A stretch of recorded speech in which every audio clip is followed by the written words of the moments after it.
where he described that there was a leader. Labas rytas. Aš pirmiausia gal kitų klausimų, kol neužmiršau kitų, nes šiandienos dėl JAV muitų girdėjome aukščiausiojo teismo sprendimą ir į tai reaguojant Trumpas įvedė 15% papildomus visam pasauliui. Kokia yra Lietuvos pozicija? Mes tikimės, kad Jungtinės Amerikos valstijos laikysis susitarimo, kuris buvo pasiektas rugpjūčio mėnesį 25 metais.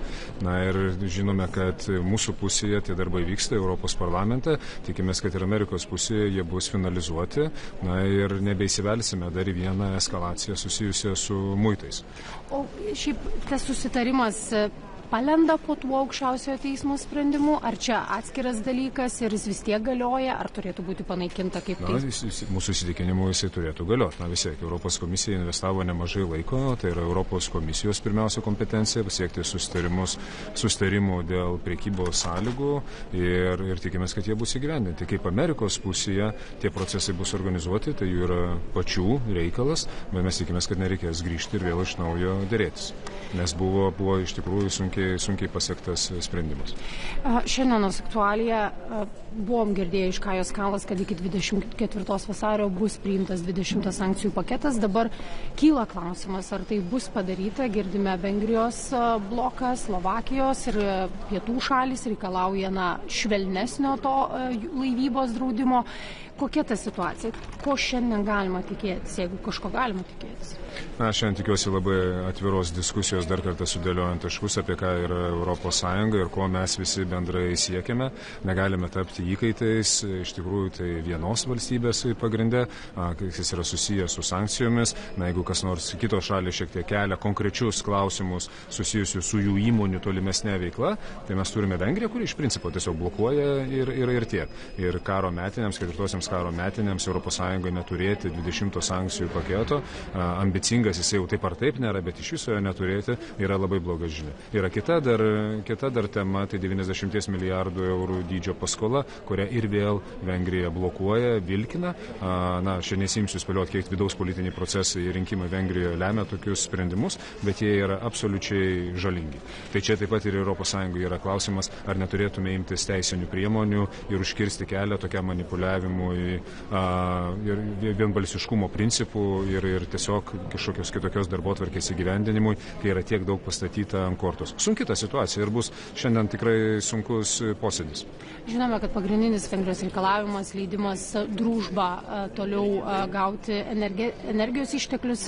Kiek čia, manote, kad ir bus tada nusileista, bus sudarytos tos sąlygos? Jisai nėra užblokuotas tas vamzdynas. Šiandien reikia suprasti, kokia yra situacija. Jisai buvo atakuotas Rusijos pajėgų, pažeistas, jisai yra šiuo metu remontuojamas ir taip ir į naftą neteka, teka kitais būdais. Aš tik priminsiu, kad partneriai nekartą pietų šalį siūlė Vengrijai, pats buvau liudininkas kokių 5 kartų, net su per daug detaliom, sakykime, sąlygom, kaip tas galėtų būti padaryta. Vengrijai tas netinka, nori savo rusiškos naftos, kas yra pigu, faina, gal skaniau kvepia jinai negu kad kita nafta ir tiek. Aš čia matau daug politikos ir visiškai traktuoti šalį Ukrainą, kurios yra infrastruktūra daužoma, kur žmonės neturi šildymo, kur elektros neturi ir prioritetizuoti dar ir naftotiekių taisymą tam, kad Vengrija galėtų gauti jai priimtinesnę naftą, man atrodo, čia reikia irgi šiek tiek realybėje akis pasižiūrėti. Tai yra per daug ir tai yra per įžūlų ir tai yra absoliučiai nepriimtina. Ką daryti su tokia šalimi nare? Artimiausių laikotarpių žinoma, kad reikia ieškoti spaudimo priemonių ir tai tokiu būdu spausti link kompromiso. Yra ne viena priemonė, ką ES gali padaryti per finansavimą, per tos pačius seifo pinigus, yra kitos priemonės ir reikia tą išnaudoti. O ilgesnių laikotarpių aš manau, kad mes turėtume spręsti, ar mūsų tikrai reikia 27.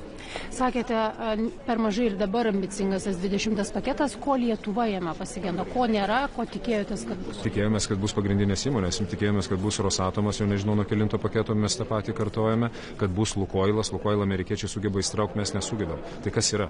Tai kodėl mes negalime net su pereinamaisiais laikotarpiais įsidėti šitų įmonių? Mes tikėjomės, kad bus ambicingesnis finansų sektoriaus sankcionavimas, 25% vis dar nėra finansų paslaugų įmonių sankcionuota. Yra ilgas sąrašas, ką mes darėme, bet aš džiaugiuosi, kad Lietuva ir vėl santykinai viena daugiausia sankcijų paketų paruošusių yra valstybių. Ar aš teisingai suprantu, kad net ir tam laivybos draudimui, jeigu dabar jau bus pritarta tam 20 pakete, sušvelnintas negu iš pradžių pasiūlė komisija. Ir kas dingsta? Taip, dabar jisai kompromisinis variantas vis dar yra ieškomas, jisai yra nepakankamas, jisai ir mūsų tai kaip suformuluota netenkina, nes realiai mes šitoje stadijoje draudimo dar neįvedam, mes jį nukeliam šiek tiek į ateitį. Aš suprantu, kad yra didelis poveikis įmonėms, kurios užsiema laivybą, kurios teikia tas jūrinės paslaugas, tačiau mes turime matyti ir didesnį paveikslą ir galbūt su tam tikrais perinamaisiais laikotarpiais, su konsultacijomis, su G7, galima čia surasti tas formuotojas, nuo kada mes galiausiai įvedame. Mes suprantame, kad viršutinės kainos ribos nustatymas, naftos kainos ribos nustatymas nebėra efektyvi priemonė.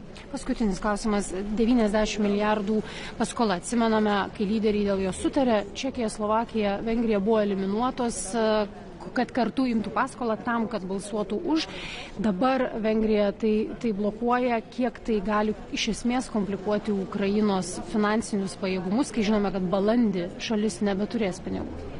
Yra ne vienas teisinis politinis scenarius, kaip kada kas gali įvykti. Tai, ką išnaudoja Vengrija, jinai turi tos įrankius, nes tai yra susijęs su daugiametė finansinė perspektyva ir šitais įrankiais manipuliuoja, būtent kaip jūs sakėte, pati nedalyvaudama pačiame procese.